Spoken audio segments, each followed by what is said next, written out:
and Unicare.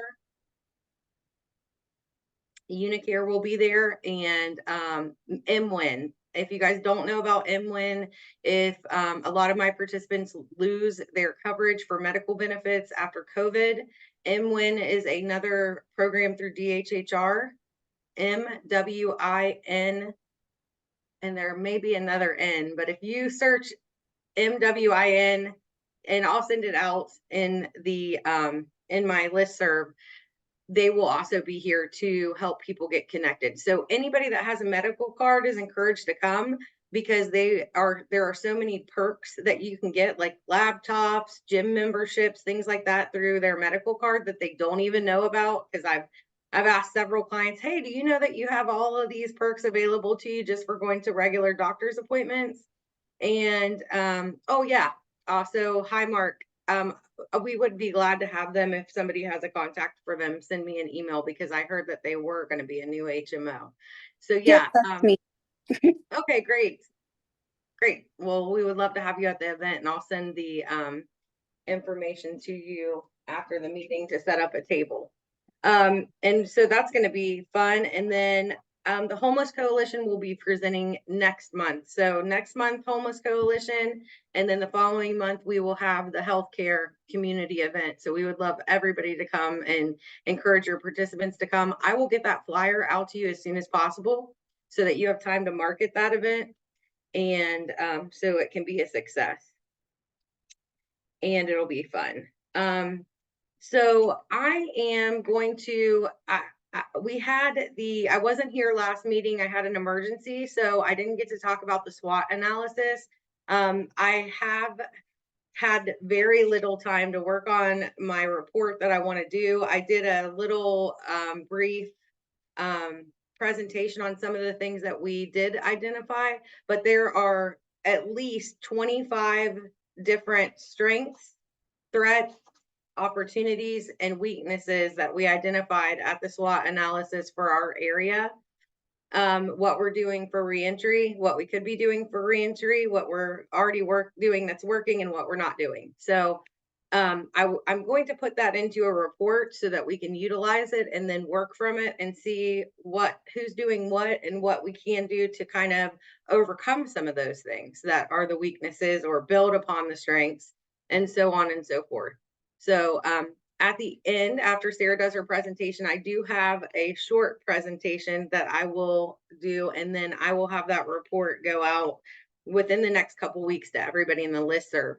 If you are not on the listserv, I want you to go to westvirginiareentry.org, click on join us. Let me put it in the chat. Click on stay connected. And then you're going to get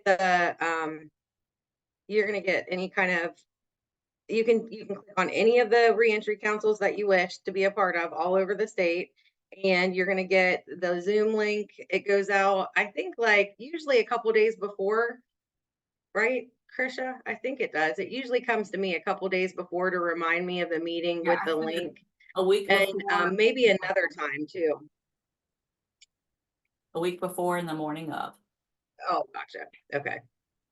Yeah, I knew I got it a couple times. So you just go to stay connected, join us, and then go down through, and you will find Parkersburg, and you just check Parkersburg, and that's how you'll get connected. But all the reentry councils are on there. So if you want to attend virtually any of the reentry councils across the state, then you can get connected and you can join those and check in with those meetings as well. If you cover multiple counties, it would be a good idea for you to check on all those counties so you know what resources are in your area. If you would like to be a presenter for the Reentry Council in 2024, please let me know. The calendar is actually filling up pretty fast, which is great. Usually I'm waiting till the last week and like, hey, can you come and present, please? Because nobody's volunteered, but a lot of people have been volunteering. So thank you so much for that. Next, I want to introduce and I probably am forgetting something. If I am, I'll talk about it at the end. I did want to talk about the Jobs and Hope celebration that we had this week. So I'll talk about that at the end. That was pretty exciting. And I have some photos that I'm going to share with you guys in the chat. But I would like to introduce Sarah Hess, who I have worked with for a long time now, it seems. She is still with United Way, but she is now the SUD Collaborative Coordinator. She's a seasoned member of the United Way team. She's been around forever, and she is a natural collaborator with a deep awareness of the adverse effects related to substance use disorder in our community. She is bringing her passion for impacts and results-driven attitude to the SUD Collaborative as a lifelong resident of the Mid-Ohio Valley. She has a deep passion for our recovery community and the impact caused by polysubstance use. She wants to provide hope, assist with navigating services, reduce barriers, and overall help in reducing the adverse impacts associated with SUD for individuals and families in our community. She's a mother, a grandmother, and she has strong family roots in the Mid-Ohio Valley, and she's an outdoor enthusiast, and she can often be found hiking or kayaking at the local landscapes and waterways. She looks forward to developing cross-sector collaborations and connective programming that address prevention, education, stigma reduction, and workforce opportunities. So at this time, I'm going to turn it over to Sarah so she can talk about the SUD Collaborative. Thanks. All right. Thank you so much for the warm welcome. Hello, everyone. As Dominique said, my name is Sarah Hess, and I'm the Substance Use Disorder Collaborative Coordinator here in Wood County. I say Wood County, but don't let that fool you. My fingers are in many reaches around the Mid-Ohio Valley and Region 3 of West Virginia, and then the southeastern section of Ohio. So because we are virtual today, I don't want to take up a lot of your time. I want to try to be as respectful as possible and make sure that Dominique has plenty of time to tell you all the things that are going on in our area. So if you can share screens, Dominique, I'm going to go ahead and just kind of work from a improv shortened slideshow that I have for PowerPoint. Just let me know when you're ready. I think you have the ability to share your screen, Sarah. Is it Yeah. ready to go? Okay. Can you see that?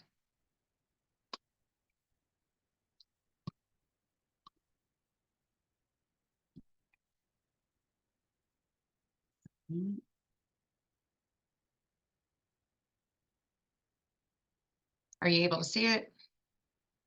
No, not yet. Okay. Make sure you have it open. And Yeah, I've got it. Yeah, I've got it open. I just did the long version of this the other day.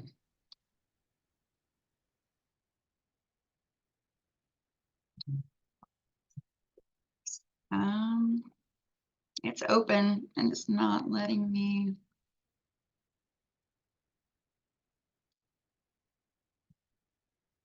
Tell you what, Dominique, sorry for the technical difficulties, you guys.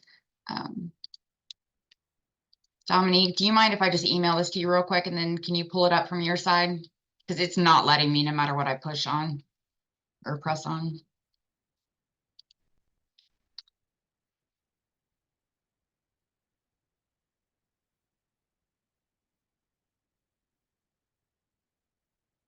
If you want to just fill in some conversation while I'm emailing this to you, Dominique.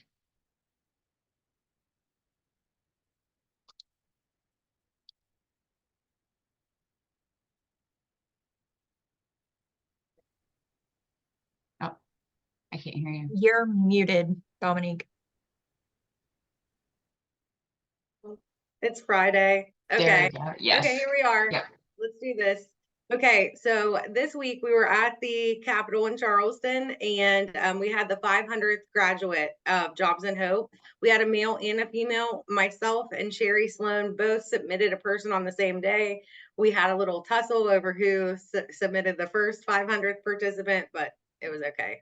I was the first person to do it. So but anyway, we were super excited that we have had 500 participants that have completed education and training and went on to a career employment, which is over $15 an hour with benefits such as medical, health, dental, vision, retirement, whatever it may be.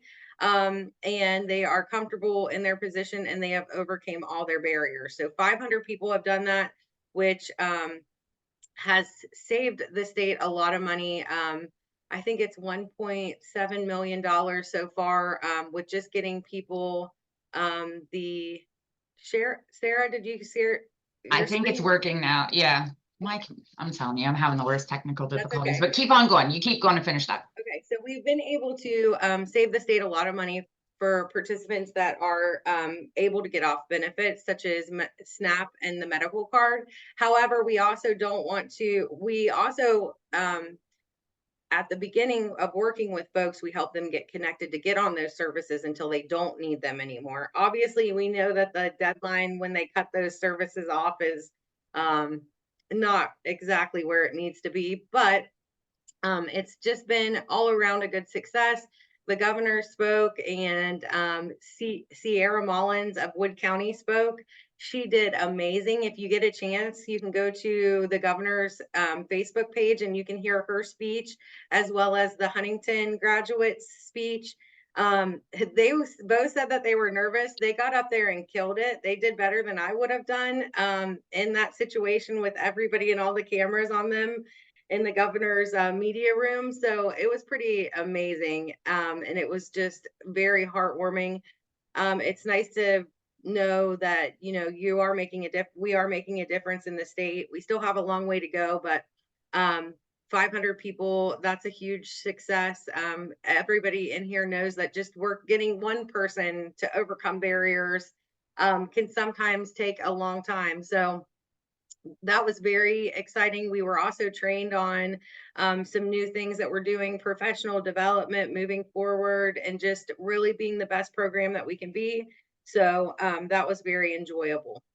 And if you guys have any participants that want to sign up for jobs in Hope, West Virginia, you can go to the website. I'll put that in the link as well. If you know somebody that wants to attend education and training, that has barriers, and that wants to pursue career employment in higher education, because mainly our program is a program focused around higher education, then sign any participants up. It will automatically, based on the address that they put when they sign up online, or if they call the 1-800 number, get them connected to the transition agent in their county. So, okay. At this time, I'm going to turn it over to Sarah Hess, and we all have technical difficulties. It's no big deal. It has been, yeah, it has been a week of Mondays this week. So as soon as I say it doesn't work, I'm not checking. This is probably the third time, not just this like slideshows and stuff, but just everything technical this week. Email's not working. It's just been one of those weeks. So, all right. Again, my name is Sarah Hess. I'm the substance use disorder collaborative coordinator. I'm located within United Way. So our address, we just recently moved. We're here on Market Street in Parkersburg. So 414 Market Street. Some of you guys that are local probably know it as the former civic offices for WVUP. And Disorder collaborative director now. oh, is that Lisa? Hi, Lisa. Hello. Hey. Hello. All right. So my position is kind of a unique position. I'm kind of a one-man show, but the reason why that is because I kind of sit in a hub, but I'm the collaborator of collaborators. So we'll go into that in a little bit, but just that little bit of preface to kind of going forward to understand where my position sits. So here our vision is to improve the lives of those impacted by substance use disorder in the Mid-Ohio Valley. Our mission is that we're an action-oriented collaborative focused on reducing stigma and adverse effects associated with substance use disorder for individuals and families in the Mid-Ohio Valley and the surrounding communities. So I'm based here in Wood County, but as you'll see going forward, I'm kind of everywhere. So this is the definition for the DSM-5 to explain substance use. A lot of people kind of categorize substance use as many things, but at the end of the day, substance use impairs the ability to fulfill major obligations at work, school, or home. Continued use of substance, despite it causing significant social or interpersonal problems. Reduction or discontinuation of recreational, social, or occupational activities because of substance use. That's the kind of nitty gritty, I guess, of the diagnosis form of it, but we all know that substance use does not fit into a nice little neat package. There are so many avenues that all consist of substance use. So where the SUD collaborative comes in is that we believe in the power of the collective impact model and practice, and these principles in the work we do. So the collective impact model is designed to bring diverse groups together in a structured way to achieve social change, utilizing 5 core principles. I'm not sure if any of you guys in here are old enough, but in the late 80s and early 90s, there used to be commercials and it was BASF. And it would say, we don't make the plane, we make the plane better. Or we don't make the part, we make the part better. So that's kind of what the SUD collaborative does. I'm not Jobs and Hope, but when I'm working with a direct service and the clients, I navigate and send them to Jobs and Hope. I collaborate with Dominique. I collaborate with area organizations to make sure that every sector of our community affected by SUD is reaching the source that they need. So the way that that works is we convene stakeholders, we identify community needs. So we go out, we search for those gaps that aren't being served, and then we assess opportunities and challenges. As a group, we implement best practices, we measure, we report, and then we expand that impact.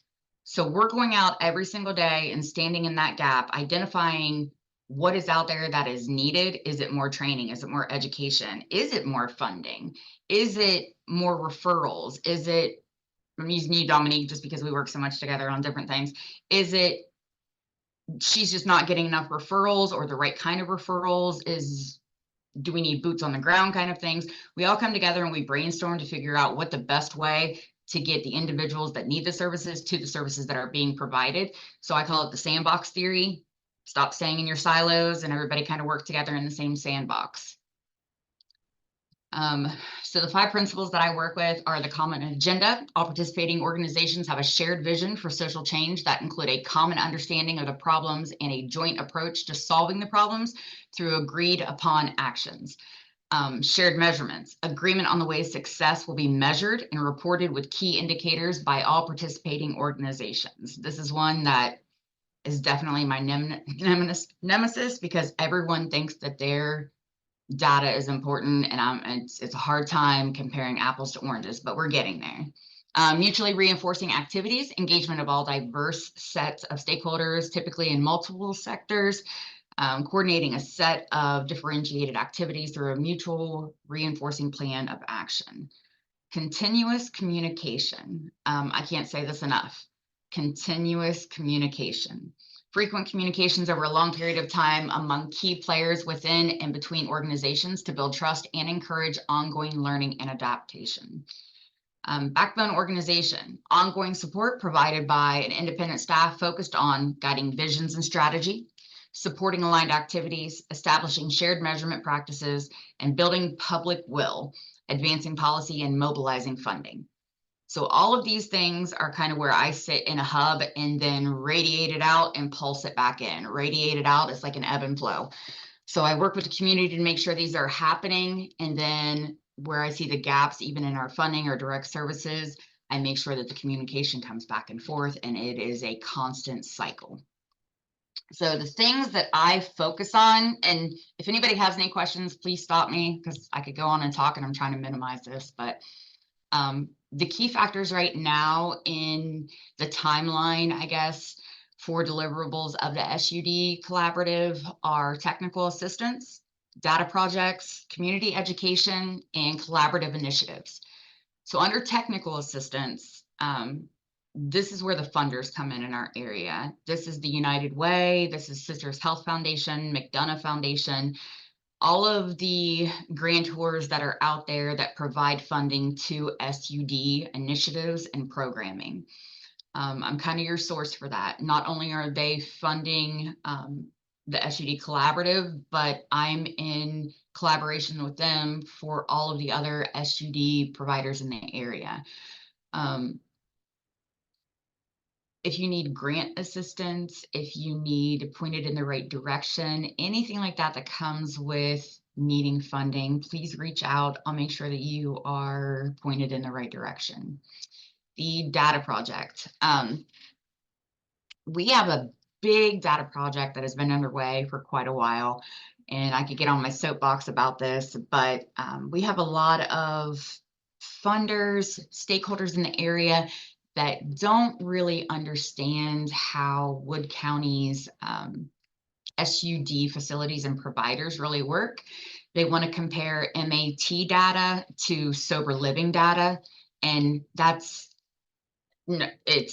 it's kind of hard to do that. So I'm really working hard to embrace new lenses, I guess, so that they can understand the information and communicate it to the way that they actually understand it from the provider and the facilities point of view. So underneath all of that would be education, stigma reduction, prevention, and workforce. Those are the main data focuses. So if you are someone that is in the education realm, handles stigma, prevention, workforce, I will be probably gravitating towards you. Right now, I'm still working with the facilities that are MAT, inpatient, outpatient, and sober living, but these are things that I'm gravitating towards. Community education. I work a lot with evidence-based programming. I look at the funding that is out there, that is going into the schools, that is being done by the coalitions in the area, that's coming out of Marshall. We work a lot with not just evidence-based programming, I say. Sometimes it's evidence informed. Sometimes there are evidence-based programs that are out there that don't necessarily work well with other evidence-based programming. So we like to say evidence informed, because sometimes a little bit from one program is good to go with another program. So with the community education, we want to make sure that as many people across as many sectors are receiving the information. And that sometimes is hard to do, but we are accomplishing that step by step. The collaborative initiatives that we're doing right now. This, I'm going to tell you, like everything else that I have done, with, I guess, prefacing that I have been in this position about 9 months now, going on a year, and for 7.5 months of that has been solely focused on collaborative initiatives and grants. And I'll talk about that a little bit more as we go. But we have Inspire, which is an ARC grant, Arise, which I'll talk to you a little bit more about that, which is a brand new ARC grant. And then I've got Marshall Prevention grants that I'm working with now as well. So this is the Inspire ecosystem. This is the collaborative project that I'm working on through ARC. Inspire initiatives. The investment supporting partnerships and recovery ecosystem is an initiative addressing the substance use disorder crisis by creating or expanding a recovery ecosystem that will lead to workforce entry or re-entry. Successful projects will support the post-treatment to employment continuum, as well as initiatives designed to coordinate or link recovery services and training that support the recovery ecosystem. So again, this fits right into my wheelhouse, where I kind of sit as the hub and then make sure all the services are connected and people are communicating and things are going in the right directions. The recovery ecosystem is a complex linkage of multiple sectors, including but not limited to recovery communities, peer support, health, human services, faith communities, criminal justice, public safety, housing, transportation, education, and employers. And the goal of the recovery ecosystem is to help individuals in recovery access the support services and training they need to maintain recovery and successfully obtain sustainable employment. As you guys can see, everyone that is on this call today fits somewhere in that ecosystem bubble. Somewhere you either fit into, justice system, you're an employer, faith-based organization, somewhere in there you are in that ecosystem for the SUD continuum. So for Inspire, this is where, like I said, I talked with Dominique so much, and I use her for a lot of examples. These are our project partners that I'm currently managing with this Inspire grant. And to give you guys a little bit of preface on the Inspire grant that we have, it was a 3-year grant through the ARC that was given to the Mid-Ohio Valley. And it included Athens County and Washington counties, Ohio, and Wood County. It was basically to encourage recovery-related individuals to seek training opportunities for the betterment of their employment and make sure that barriers were taken care of. So when I say linkage, that means referrals basically to anyone that can assist them with their endeavor for long-term sobriety. So our project partners for Inspire, the fiscal agent was the Mid-Ohio Valley Regional Council. I sit as the manager, as I said, again, the hub, just connecting everyone to where they need to be. The United Way Alliance of the Mid-Ohio Valley has hired the peers. So I have 2 peers that work to do the referrals, to knock on doors, to make sure that individuals at the direct service level are educated about where they can seek assistance for all the barriers that they have, and then ultimately gain the training and education that they need to then have successful employment, which will ultimately help with the sustainability of long-term sobriety. We have Jobs in Hope, West Virginia. So Dominique, I'll let her speak actually after I name everybody to kind of explain a little bit what Jobs in Hope has in this. Ohio Means Job, they are a conduit for, in Athens County and Washington County, they sit kind of as a conduit for all the individuals coming in to seek jobs. A lot of times we have found that everyone's coming into Ohio Means Jobs and they're like, I'd like to get a job, but then we find out they have so many barriers, whether it's a legal barrier, transportation barrier, housing, food insecurity, they need all their vital records, whatever it may be, their barrier, and then they were let down. You know, they were like, oh, I can't get a driver's license, so I can't get this job. I can't get proper housing, so I can't, you know, go here because I live here, those kind of things. So we have our peers to help navigate that inside of Ohio Means Jobs. So if someone comes and says, well, I have, 2 felony 4s and I have a block on my driver's license, we connect them with our peers, and then our peers literally will take them to, or forward all of their information and act as that middle person that knows the language to speak from the client to Southeastern Ohio Legal Services, or legal aid of Southeastern Ohio and Central Ohio. They just changed their name, so my apologies. They act as that middle person to make sure that it's a successful communication. A lot of times our individuals just get intimidated. They get frustrated. They don't get the quick gratification of, I'm here to show up for a job, tomorrow I have a job. There's trainings, there's steps that need to go on. So our peers are there to kind of help them and bridge that gap in communication to make sure that they are successful resource referrals. Legal Aid of Southeast and Central Ohio, it's called LASCO. It was formerly Southeastern Ohio Legal Services.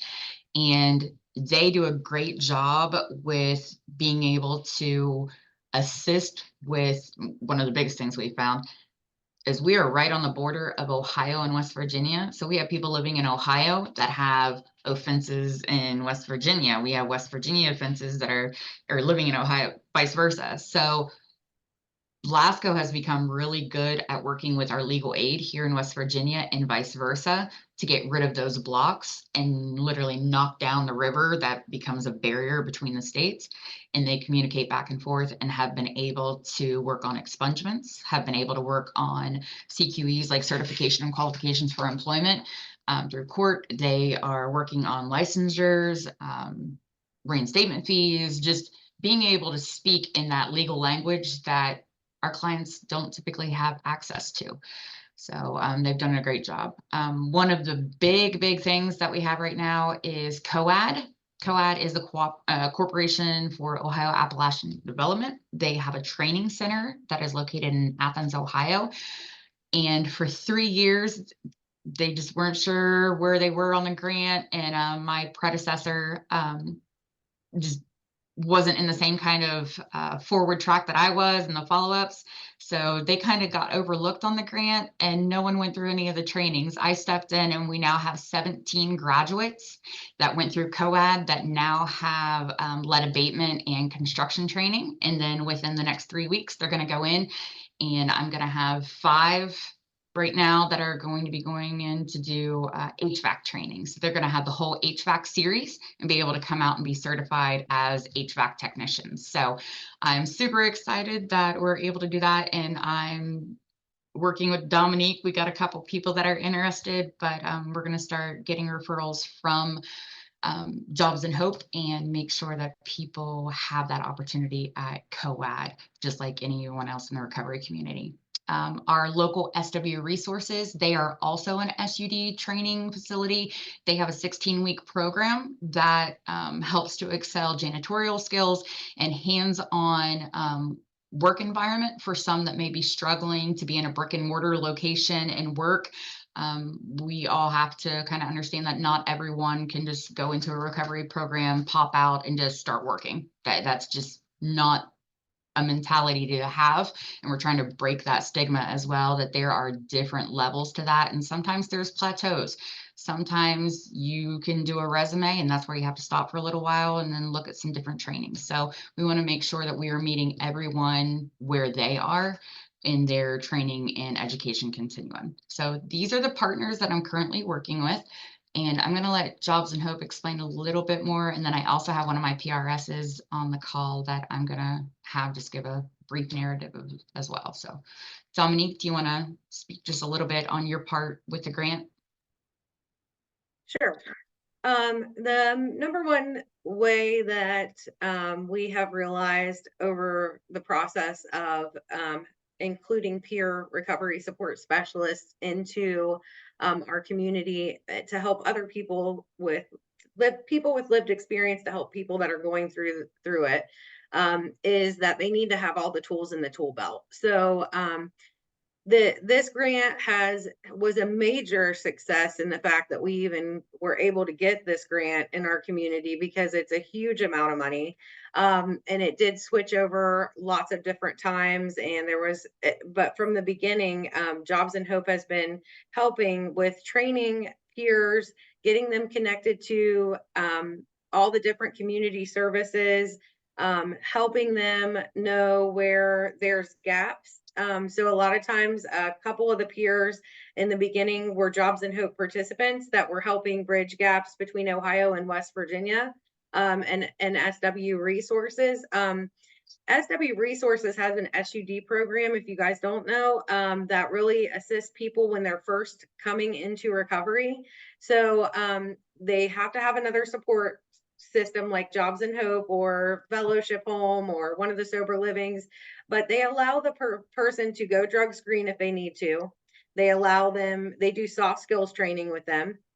They allow them to go drug screen without, giving them a point or making it a negative thing, because they obviously know that they have to drug screen, they have to go to mental health appointments, they have to do inpatient, outpatient, all different kinds of things. Most employers are not friendly as far as things like that. And they also allow you to attend certain amount of education hours a week. So a lot of my participants, all my participants are attending education and working. We all know that's not an easy task.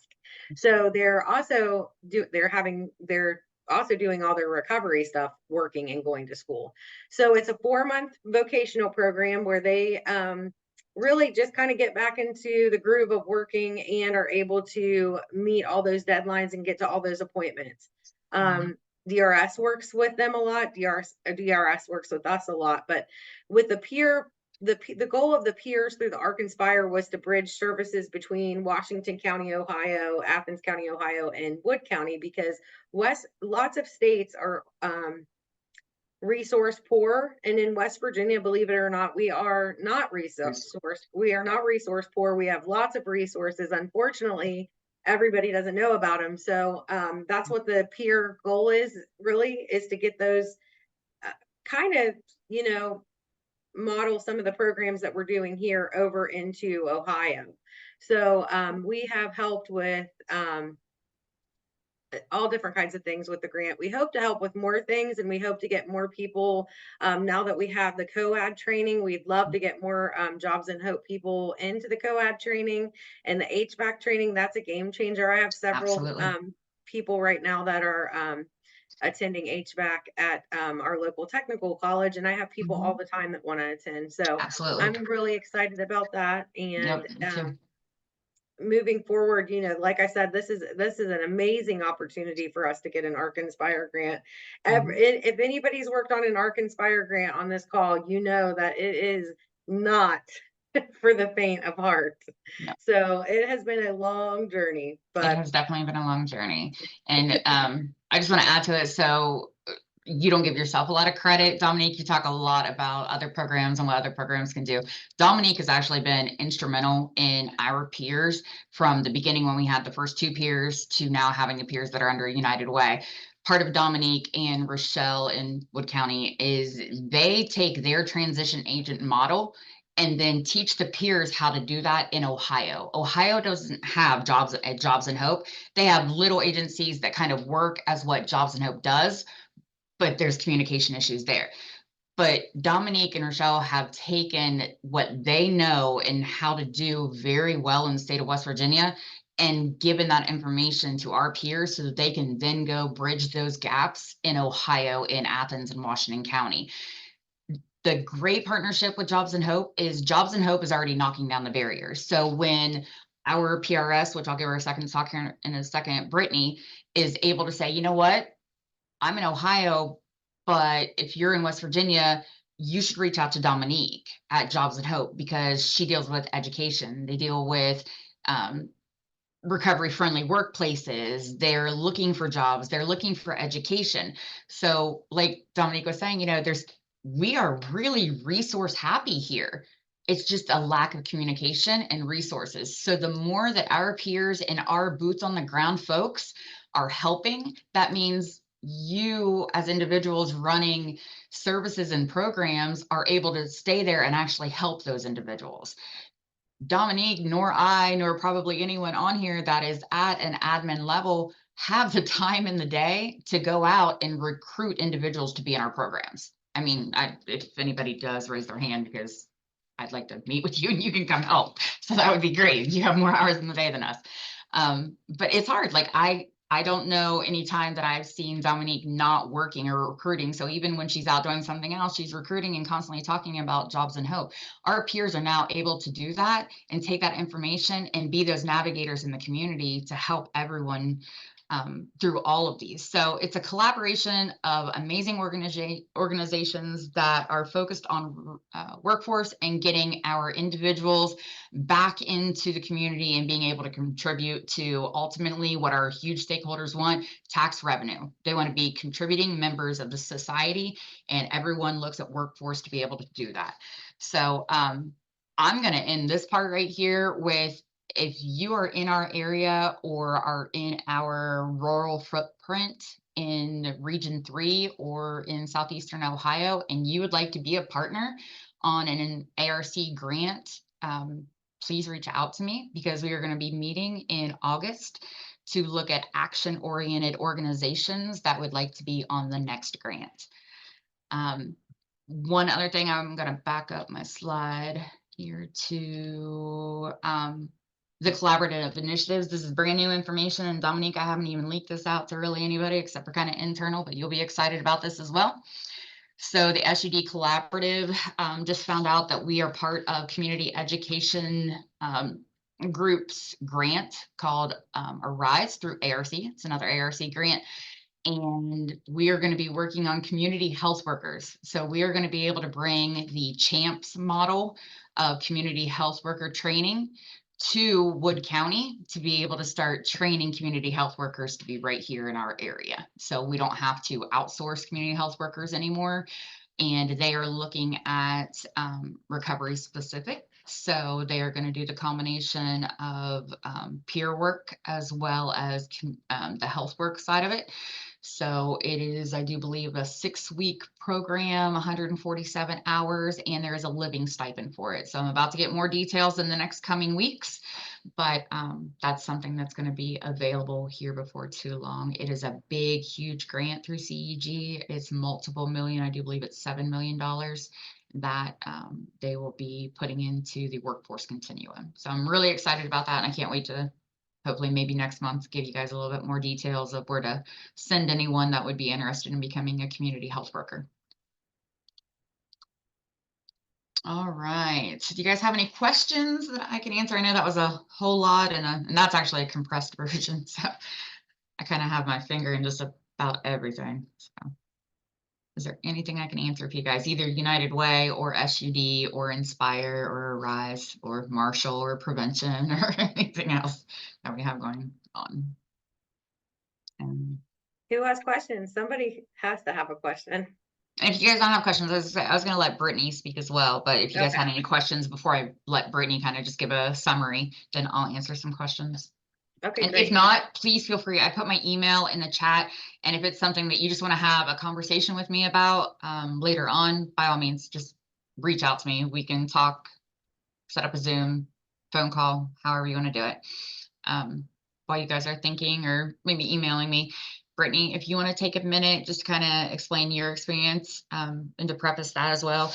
The antecedent I'm going to give to Brittany. Brittany was my AmeriCorps for a year, and we loved her so much that we wanted her to become a PRS. So we are now, she's just got through with her West Virginia PRS, and she's getting ready to do her Ohio PRSS testing because we want her to be dual certified so that she understands Ohio as well as West Virginia and be able to take her experience wherever she goes within the 2 states. And we kept her and hired her on for the Inspire grant and hope to keep her forever because she's so good at what she does. And I'm going to let her explain a little bit of her experience of working with the SUD Collaborative and the partners on the grant so far.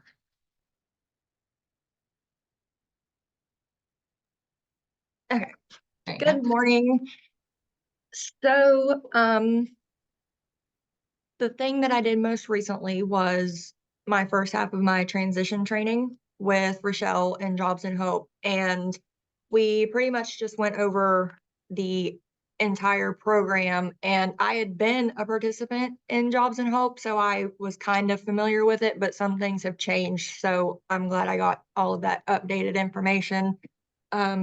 Basically, what I'm doing right now, though, is researching every facility and provider in Wood, Washington, and Athens that has anything to do with SUD and can provide services to people that we come into contact with. I'm going to be going into some of the women's facilities and, sitting with them, trying to see what their barriers are, where the resources are for them. I did a deep dive on some barriers, that I came up with myself that I have dealt with. And I went through all 3 counties and found resources for everything. I've made phone calls for the stuff that I couldn't make. And I'm just really excited to see how much more this grant grows and the program itself, and for myself as well. Like, working in recovery has been a dream of mine for a few years, and I have been sober for 3 years. I actually passed my West Virginia test on my 3-year sobriety date, so that was super special to me. Okay. But yeah, I'm grateful for Sarah. Sarah's taught me so much in the last year, and I cannot wait to keep learning with everybody that I work with. It's amazing. Thank you, Brittany. I appreciate Thank you that. so much, Brittany. I was trying to find the clap reaction and I finally found it. Congratulations. That's amazing. It's really important for, it's definitely valuable for a person to work with Jobs and Hope, because Jobs and Hope is not, we're not the ones that do all of the work. So we are the resource brokers. So we refer all of our participants out to every community resource in the area. So right away, when I have somebody that wants to go to college, I refer them to WIOA because they pay for up to $10,000 for education and training through workforce. Then I refer them to DRS because SUD is considered a disability and they have different, we all have different things. So a lot of times my participant will have 3 case managers, which I know can be stressful, but if you have 3 case managers, you're going to have 3 times the resources. So if I can't help with something, then they can help with something. And we try to, that's the best thing that Absolutely. we can do is work together so that we can help with everything. And I will tell them if there's something that I can't help you with, I will find an organization that can. Because in most cases, there is an organization that can help. Homeless Coalition Housing, I refer them. HUD, the HUD list is long. We don't have HUD apartments. There's lots of work that we need to do on that. But being the best peer is having all of those resources that you can in your tool belt. And that's why the Reentry Council has presenters every month so that we as people working, also we want people to come to the meetings with lived experience so they can have the resources, or people that are working as peers. Because throughout the 8 years that we've been here, I have been like, oh, okay, I don't know where to go for this. And then I have a presenter and they're like, oh, okay, that's where I go. So it's very important to know what all the resources are. And I wanted to say that Jobs and Hope does not do it alone. We are modeled off of many of the organizations that are already out there, such as Workforce, DRS. I know I'm forgetting some, Melissa, but we have similarities to all the different programs that have already been working in the state for hundreds of years. Our emphasis is just with a lot of times we get the justice impacted individuals and the folks that are in recovery because of the support services that we offer, driver's license, criminal record expungement, all those kind of things. And usually people come to us once they have completed long-term treatment and they're ready to go to school and they want to get a better job. So, there's sometimes they're not ready for us yet. And, we will refer them to an organization that can help them get, stable so they can attend education and training. I did want to tell you that I shared the picture of Sierra in the chat. She is my participant. We have a wage reimbursement, which is huge. DRS also has a program similar to that. Workforce Development Board has a similar program. So a lot of folks, employers are taking advantage of all of those programs. They're getting 500 hours for like volunteer hours for the PRSS through DRS. Then they're going on to do 480 hours through Workforce Development Board. Then they're doing Jobs and Hope 1,040 hours. So that's like a free employee for over a year. So if you're an employer, there's no reason that you should not take advantage of it. It's not a ton of paperwork. So if you know anybody that would like to partner with us, pictured in this picture is Sarah Willis from Peer Solutions. They hire most of my peers. I would say probably 75% of Jobs and Hope participants that are in recovery become peers. And we actually have an economy here where they can get jobs because we have so many recovery centers and sober livings. And they actually pay a competitive wage for PRSSs, and we have several positions available for state certified PRSSs, and that's exactly what Sierra is. She went from office help to now doing PRSS, and now she's going to start nursing school. So she's been a huge success. So that's what that is. Now, really quickly, I'm going to go over this program. First, I want to say thank you, Sarah and Brittany, for talking about the SUD Collaborative and being on here and letting us know. And I look forward to other organizations getting partnered with the ARC Inspire grant and the different grants that are coming down the way, because Absolutely. that's what it's going to take, is everybody working together. So. And shameless plug, if you guys have anything that you guys are interested in the grant world, or would like to be part of the next Inspire grant, please reach out to me. If there's anything navigation wise, as far as direct services or individuals, please reach out to me. And there's other things that I do as well. That was just Inspire, and this is literally just a few small moments of what I do. So please reach out. Can everybody see my screen? Yeah. Okay. Well, it's backwards. Okay. Everybody can see it? And everybody can hear me. Okay, great. That's amazing.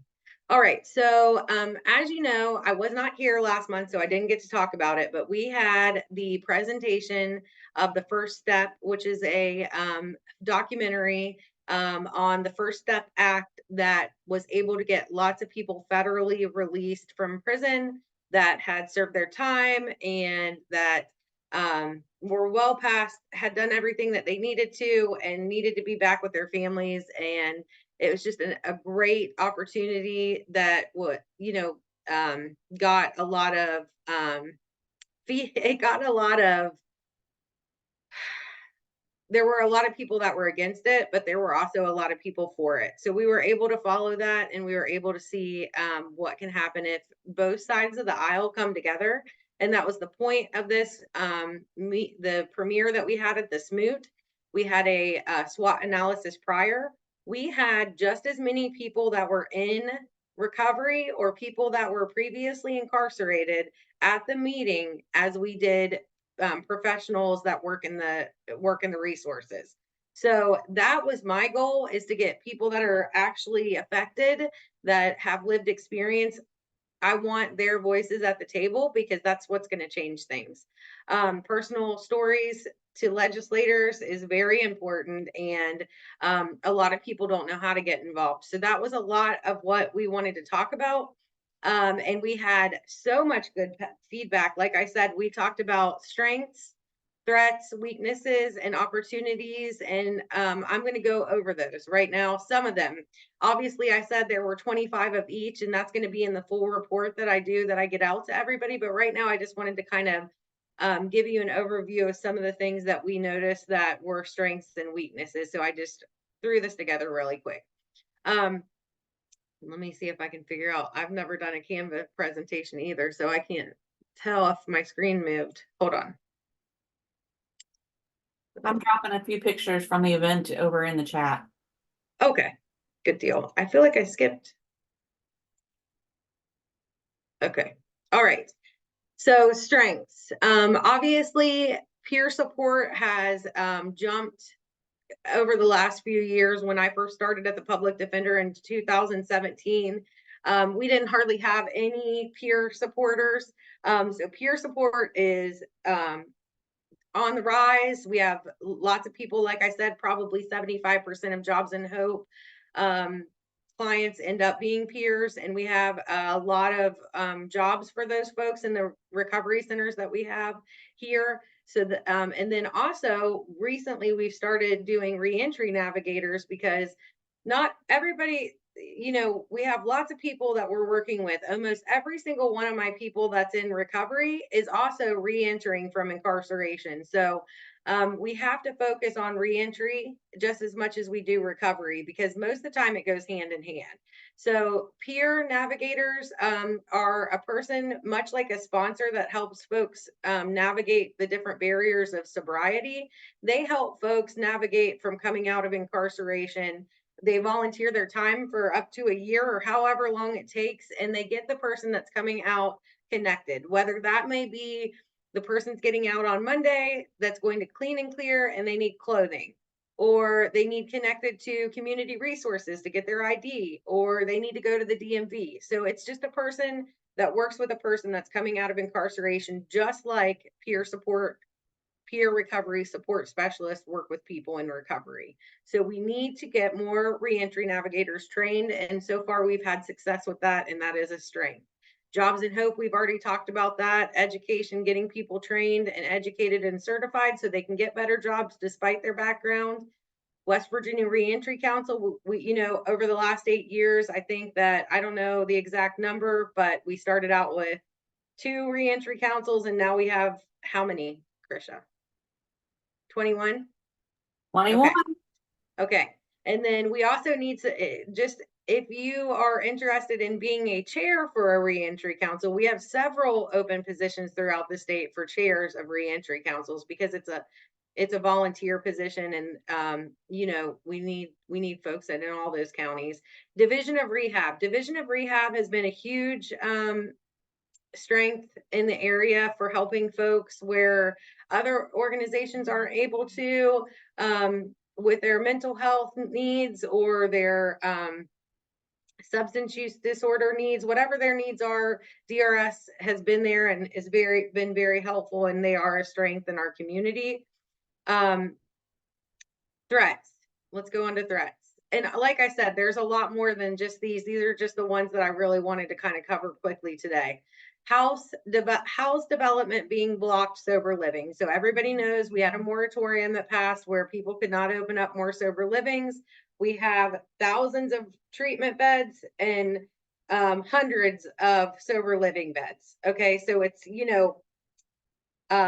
it doesn't make sense. Okay, we have all these recovery beds and nowhere for them to transition into sober living, and now we can't open any more up. Although some have been opened up, but that's just something that kind of, stuck a pin and deflated what our whole mission has been.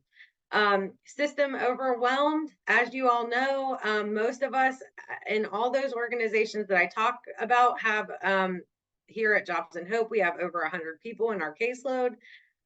So, the system is overwhelmed and they need to hire more folks. I think that that's something in every organization that we see.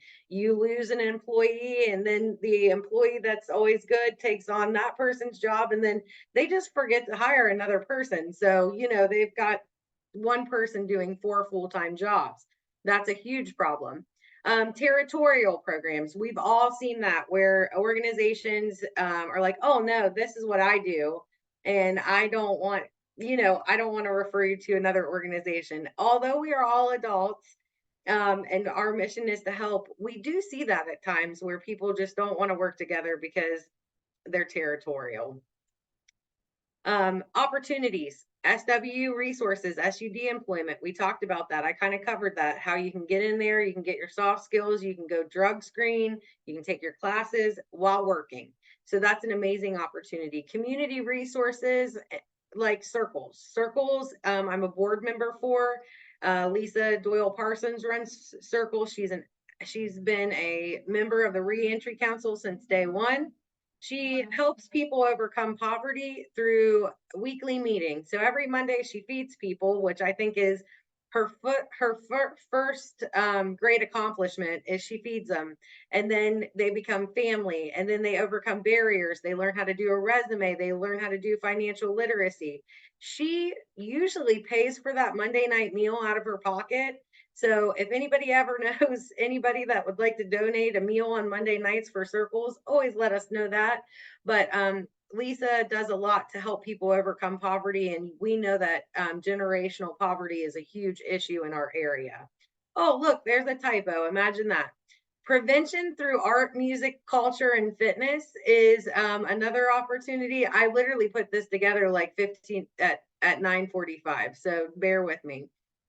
Prevention through art, music, culture, and fitness. I feel like that we are also seeing an uptick in, I think we need more, but I think that we are seeing an uptick in people coming out and doing yoga recovery. My friend Brenda, she just got her certification in recovery for yoga. Art, we have lots of initiatives such as the ARC of the Mid-Ohio Valley. They sell people with mental health disabilities that they work with or behavioral or developmental disabilities art at their local cafe, First Step. So, we're seeing things like that, music therapy, different kind of things like that. And we think that those are always good opportunities that we need more of. And let's see what we got next. Weaknesses. Number one on the list, and I cannot stress this enough, stigma. At the end of the day, when we went through the moratorium process, there were people that were at the city council meetings that did not understand the definition of inactive addiction and in recovery. They just thought that people that were at sober livings were people that were still in active addiction. So stigma is a huge problem, and it's not necessarily their fault because we need to get more education out about addiction, which is also one of our weaknesses. So the more people that tell their personal stories, the more events we have, which I'm always open to having events. If you want to coordinate events through the Reentry Council that's going to help educate people on stigma, I feel like we need to be doing that every week to lots of different areas. And I know Westbrook also has a stigma training right now that I have been trying to coordinate to get to come to the Reentry Council, but I haven't made it anywhere. It might be due to different turnover, and I need to talk to somebody else there. But yeah, we definitely need more stigma trainings and a campaign statewide on stigma. Sober hangouts. A lot of people that get clean and sober start hanging out with each other. They go to 12-step meetings. They go out to eat. They bowl together. They do fun sober activities. We don't necessarily have a place in our area that qualifies as a sober hangout. So we have a lot of bars and things like that. So where alcohol is served. So those aren't ideal. Let's see, education about addiction. What can we do? All of us can help in some way or another. And no small thing is, oh, there's another typo. No small task goes unnoticed. The biggest thing that we need to do is volunteer. Okay. So, there's always that one person that volunteers for everything that ends up overwhelmed and burnt out and quit. So everybody, if you have lived experience, if you're in a community resource and you can volunteer to help with something, do it. No ego. So that's a big thing that I think covers a lot of the things that we've talked about that were strengths, weaknesses, and opportunities, is not having an ego and not having stigma. Reduce stigma. We need to do that. Whether that means telling a story about somebody like Sierra that just overcame all of her barriers and is killing it right now, or whatever it may be. We had people for the Reentry Council this year. I'm making it a goal to have people that have lived experience be presenters for the Reentry Council, as opposed to just listening to me talk and all of the community resources talk all the time.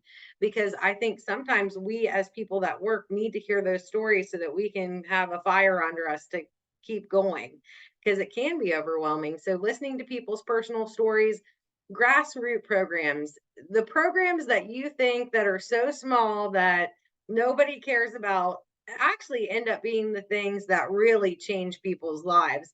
So if you want to, look at Save a Life Day. Save a Life Day started out as one day a year where we were going to give out Narcan. Now it's in 4 different states and everybody's doing it in every county in West Virginia on that day. And it's just grown and grown and grown. But it was just as simple as putting a tent up and handing out free Narcan that's turned into a whole, Save a Life Day. And then giving a backpack to the parole offices is something that we do with hygiene products. I'm sure that backpack really makes a difference in that first day of getting out if they have the things that they need. So we are always taking items that we can give to the parole office or probation for the hygiene needs and things like that. So any of those things are things that we can do. Not all of them are rocket science or really hard, and I think that we can definitely come together and do that. I had one final slide that said to get connected to the Reentry Council, and you can do that by going on our website. If you weren't on here earlier, you can do that by going on our website to westvirginiareentry.org, which is in the chat, and staying connected. We have a motto: each one, reach one, teach one. And that's what we need to do. We need to all keep doing that. Every single person. I know most of the people in here are already doing that. They go above and beyond for the community. But if we can get more folks that we serve to come to the meetings and volunteer, I think that we're going to have better results. I think that's about it that I have. Does anybody have any upcoming events? I was gonna say, I wanted to add one more thing that I didn't get a chance, and I don't know why I didn't put the slide in, but anyone that is local here in Parkersburg might know my initial introduction to SUD was because of a program that I started called the Downtown Ambassador Program that takes volunteers out of recovery communities that want to be able to give back to their community by helping with the facade and beautification of their area. Some quick stats to let you know about stigma reduction and the way it became. Our mayor, Tom, at first said, I don't want those people around our good business people, and wanted us to do a pilot program. And I said, I bet y'all change your mind. And within 6 months, he was like, so how many more days a week can you do this? So that was almost 5 years ago. Our program, Downtown Ambassador, has had 800 volunteers actually, well, 789 volunteers. We have had 6,313 volunteer hours. We have had a total of 345 service days. They have removed, this is substantial, 25,289 pounds of trash from the streets of Parkersburg, just downtown area, just the downtown. And they have canvassed more than 93 miles. So if you're just walking a 10 by 6 block radius, and they do this on a weekly basis, they have covered 93 miles. That's actually substantial. So if you know anyone that is interested in this type of program in your community, please reach out. I would love to see this model explode across West Virginia and give our individuals in recovery the opportunity to mingle with the business folks, to be able to look at potential jobs, show them soft skills about how to communicate with those business opportunities. It also, I write, oh gosh, probably 5-6 character reference letters a week on hours that they have worked. I worked with the probation offices to make sure that they know that they are giving back to the community and making connective services. Our program did so well that we received the Spirit of Downtown award, because our individuals went out and made a difference on our street. So it's part of stigma reduction and volunteering and being able to give back. And one of the most important things I tell our guys and girls that volunteer is, I want you to skip to your 12th step and take your message with you. So it's not only picking up trash, but when you see your other friends and family members and people in the street that possibly could be struggling, talk to them, let them know that recovery is real. So I just wanted to end on that. So I do have a plug for the Regrounding Our Response training. The Train the Trainer is coming to Jackson County July 7th, 8th, and 9th. So that actually is a great program. Started between our Core 3 and Amy Snodgrass's at the time our Core 1. She's now our Core 4 as well. But anyway, that training is happening 7th, 8th, and 9th. It addresses stigma. It addresses a lot of things. It actually can qualify for 10 of the anything hours for community health workers as well. So that's pretty cool. If you know folks that need those. But anyway, you can get a hold of me or Sarah Barton if you have her email, and we can get you information on that. But that is coming up. So Can anyway. you send me the flyer for that, Sarah? Every time you guys have that, I have a lot of Jobs and Hope participants that take those. And it counts, I count those as education and training for the month. So I feel like they're, Yeah, it's close this time. We did it close. So last one I think was in Charleston. So this one is in our Morgantown before backyard. that. Yeah. Huh? And then there was one in Morgantown before that. And Yeah. then we're looking at having, we don't have the date set. We know it's going to be September, but we're going to have one here in Wood County in September. So working with Amy and Sarah to be able to bring that, and Jada to bring that in here too. So, Yes. Yeah. So awesome. Thank you, Sarah. Yay. Anybody else? We've never went over for a while, so we had a lot of good conversation today. Thank you guys for joining us, and Absolutely. sorry if I made you late for your next meeting, but you know, it's a lot of stuff to cover in 1 hour a month. So if you guys need anything, let me know. Reach out if you have any ideas on how you want to help with reentry, please let me know. And continue to do the good work that you're doing, and have a great weekend, guys. Thank you. Thank you. Hey, Dave. Bye. How you Hello. doing? How you doing?